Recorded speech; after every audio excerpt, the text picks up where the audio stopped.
Degree mains പരീക്ഷ ഇങ്ങ് എത്തുകയാണ്. ഒക്ടോബർ മാസത്തിൽ നമുക്ക് ഡിഗ്രി മെയിൻസിന്റെ company board assistant, university assistant, SBCID, sub inspector തുടങ്ങിയ പരീക്ഷകൾ പ്രതീക്ഷിക്കാം. സെപ്റ്റംബർ മാസമാണ് എക്സൈസ് ഇൻസ്പെക്ടറും അതേപോലെ അസിസ്റ്റന്റ് ജയിലറും. ഞാനിവിടെ ഏറ്റവും കൂടുതൽ റിപ്പീറ്റ് ചെയ്യുന്ന, നിങ്ങൾ പ്രിഫർ ചെയ്ത് പഠിക്കേണ്ടുന്ന, ആദ്യം പഠിക്കാൻ പറ്റുന്ന കുറച്ച് ടോപ്പിക്കുകൾ ഓരോ സബ്ജക്റ്റിൽ നിന്നും ആഡ് ഓൺ ചെയ്ത് തരികയാണ്. ഈ ഒരു ടോപ്പിക്സ് നിങ്ങൾ പഠിച്ചു പോകുമ്പോൾ തന്നെ നല്ല മാർക്ക് നിങ്ങൾക്ക് GK സബ്ജക്ട്സിൽ നിന്ന് സ്കോർ ചെയ്യാനായിട്ട് പറ്റും. ഞാനിവിടെ മോഡലായിട്ട് എടുത്തിരിക്കുന്നത് കമ്പനി ബോർഡ് അസിസ്റ്റന്റിന്റെ സിലബസ് ആണ് കേട്ടോ. കമ്പനി ബോർഡ് അസിസ്റ്റന്റ് സിലബസ് ആണ്. അപ്പൊ നിങ്ങൾക്ക് ഈ കമ്പനി ബോർഡ് അസിസ്റ്റന്റിന്റെ സിലബസ് ബേസ് ചെയ്തുകൊണ്ട് എന്ത് ചെയ്യാൻ പറ്റും? നന്നായിട്ട് അങ്ങ് പഠിച്ചു പോകാനായിട്ട് പറ്റും. അപ്പൊ ഈ ഒരു സിലബസിനെ വളരെ ഡീറ്റെയിൽഡ് ആയിട്ട് ഡീകോഡ് ചെയ്യാൻ പോവാണ്. അതിലെ ഏറ്റവും ആവശ്യമുള്ള ടോപ്പിക്കുകൾ മാത്രം വെച്ചുകൊണ്ടാണ് ഞാൻ ഈ ഒരു സെഷൻ എടുക്കുന്നത്. അപ്പൊ ഡീറ്റെയിൽഡ് ആയിട്ട് കാണുക. ഇതിന്റെ ഒരു PDF നിങ്ങൾക്ക് ടെലഗ്രാം ചാനലിൽ കാണാൻ പറ്റും. അപ്പൊ സൂപ്പർ നോട്ട്സ് എന്ന് പറയുന്ന ടെലഗ്രാം ചാനലിൽ ഒന്ന് ജോയിൻ ചെയ്താൽ മതി. ഇതേ PDF നിങ്ങൾക്ക് അവിടെ കാണാൻ പറ്റും. അപ്പൊ അതുകൊണ്ട് നമുക്ക് എന്ത് ചെയ്യാം? സ്റ്റാർട്ട് ചെയ്യാം.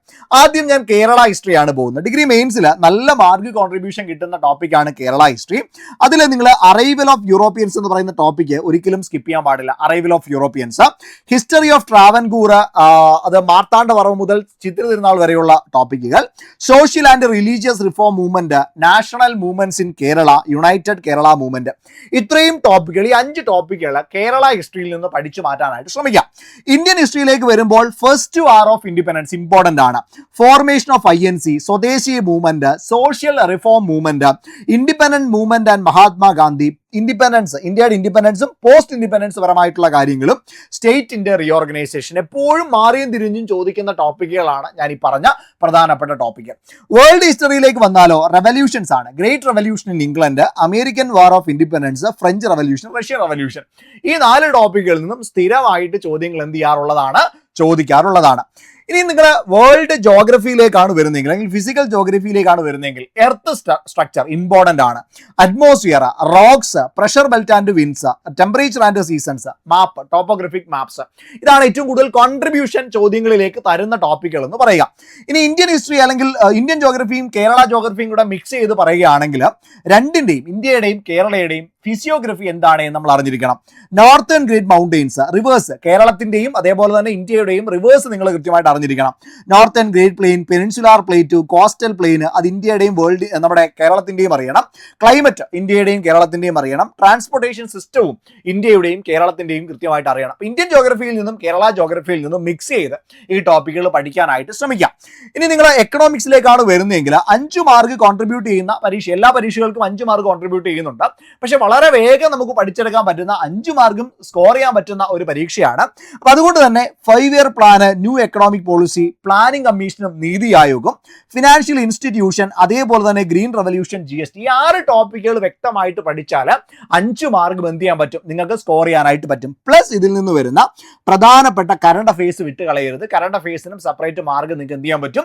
സ്കോർ ചെയ്യാനായിട്ട് പറ്റുന്നതാണ്.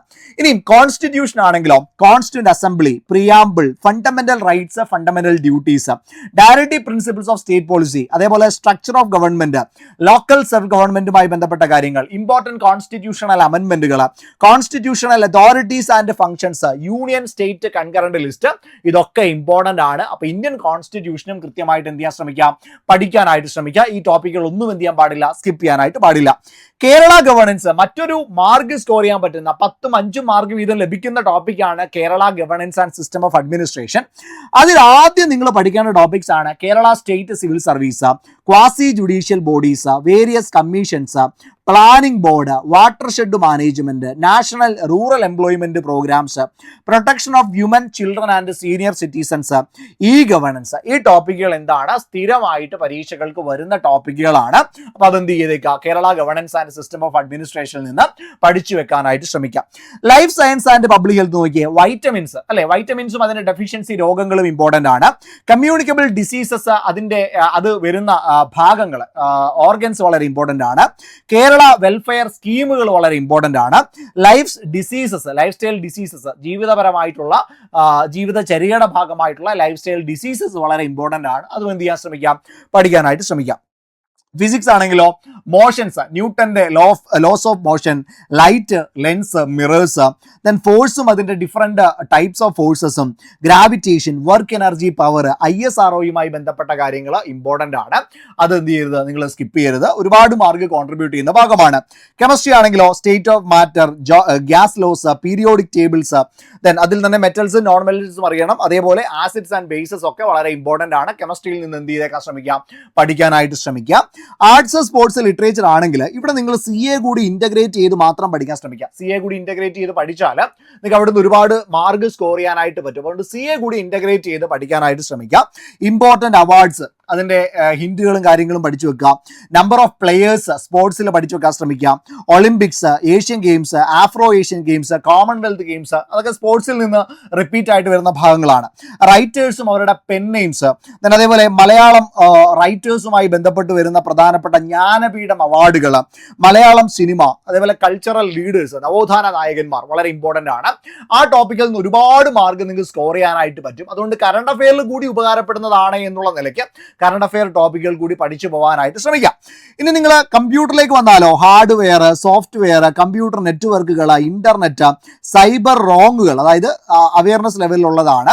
IT ആക്ടുമായി ബന്ധപ്പെട്ട കാര്യങ്ങൾ 5 മാർക്ക് നമുക്ക് സ്കോർ ചെയ്യാൻ പറ്റുന്ന ടോപ്പിക്കാണ്. ഇമ്പോർട്ടന്റ് ആക്ട്സിലേക്ക് വരുമ്പോൾ right to information, consumer protection act, national human right കമ്മീഷനുമായി ബന്ധപ്പെട്ട കാര്യങ്ങൾ, women domestic violence act 2005, then protection of children POCSO 2012, BNSുമായി ബന്ധപ്പെട്ട് ഈ വിമൻസിനും ചിൽഡ്രൻസിനുമായി ബന്ധപ്പെട്ട് വരുന്ന ആക്ടുകൾ അല്ലെങ്കിൽ സെക്ഷനുകൾ, Lokpal Lokayukta 2013, Kerala Lokayukta 1999 act, Kerala administrative tribunal act 1985. ഈ 9 ടോപ്പിക്കുകളും ഇമ്പോർട്ടന്റ് ആക്ട്സിൽ നിന്ന് പഠിക്കാനായിട്ട് ശ്രമിക്കാം. ഇത് കമ്പനി ബോർഡ് അസിസ്റ്റന്റ് ആണ്, യൂണിവേഴ്സിറ്റി അസിസ്റ്റന്റ് സ്പെഷ്യൽ ടോപ്പിക് വേറെയാണ്. അപ്പൊ ഇത്രയും ടോപ്പിക്കുകളാണ് മക്കളെ നിങ്ങൾ ഓരോ സബ്ജക്റ്റിലും ഏറ്റവും ഇമ്പോർട്ടന്റ് ആയിട്ട് പഠിക്കാൻ ശ്രമിക്കേണ്ടത്. ഇതിൽ നിന്നൊക്കെ നിങ്ങൾക്ക് നന്നായി മാർക്ക് സ്കോർ ചെയ്യാൻ പറ്റും. കട്ട് ഓഫ് ക്ലിയർ ചെയ്ത് നല്ലൊരു റാങ്കിലേക്ക് എത്താനായിട്ട് സഹായിക്കും. അപ്പൊ ഇതൊന്ന് സേവ് ചെയ്ത് വെക്കാൻ ശ്രമിക്കുക. പരമാവധി ആളുകളിലേക്ക് ഷെയർ ചെയ്തെത്തിക്കാനായിട്ട് ശ്രമിക്കാം. ഇതിന്റെ PDF നിങ്ങൾക്ക് എവിടെ കാണാൻ പറ്റും? സൂപ്പർ നോട്ട്സിന്റെ ടെലഗ്രാം ചാനലിൽ കാണാൻ പറ്റും. നമ്മുടെ ഡിഗ്രി ലെവൽ മെയിൻസിന് വേണ്ടിയിട്ട് ഇതേപോലെയുള്ള കൃത്യമായ സ്റ്റഡി പ്ലാനിന്റെ സഹായത്തോട് കൂടിയിട്ടുള്ള ബാച്ച് ഇപ്പൊ റണ്ണിംഗ് ആണ്. 2499 രൂപയാണ് ബാച്ചിന്റെ fee. Company board assistant, university assistant, SBCID ഈ 3ന് വേണ്ടിയിട്ട് ഒറ്റ ബാച്ചാണ്. ഈ ഒരു ബാച്ചിലേക്ക് നിങ്ങൾക്ക് ജോയിൻ ചെയ്യാനായിട്ട് 2 വഴികളുണ്ട്. ഒന്നെങ്കിൽ നിങ്ങൾക്ക് സൂപ്പർ നോട്ട്സിന്റെ ആപ്പ് ഡൗൺലോഡ് ചെയ്യാം. നേരെ ആപ്പ് ഡൗൺലോഡ് ചെയ്തിട്ട് ആപ്പിൽ കയറി ഡയറക്റ്റ് ആയിട്ട് പർച്ചേസ് ചെയ്യാം, ഒരു പ്രശ്നമില്ല. ഇനി അതല്ല എങ്കിൽ താഴെ ഒരു ഗൂഗിൾ ഫോം ഉണ്ട്. ആ ഗൂഗിൾ ഫോം വഴിയോ അല്ലെങ്കിൽ 8281223366 നമ്പർ വഴിയോ വിളിക്കാം. നമ്മുടെ അക്കാഡമിക് കൗൺസിലേഴ്സിനോട് ഡെമോ ക്ലാസ്സും ഒക്കെ കണ്ട് മനസ്സിലാക്കി നിങ്ങൾ ഈ ബാച്ചിലേക്ക് ജോയിൻ ചെയ്താൽ മതിയാവും. അപ്പൊ നമുക്ക് ക്ലാസ്സിൽ കാണാം. നിങ്ങൾ എല്ലാവരും അവിടെ ഉണ്ടാകുമെന്നുള്ള പ്രതീക്ഷയിൽ. Thank you so much.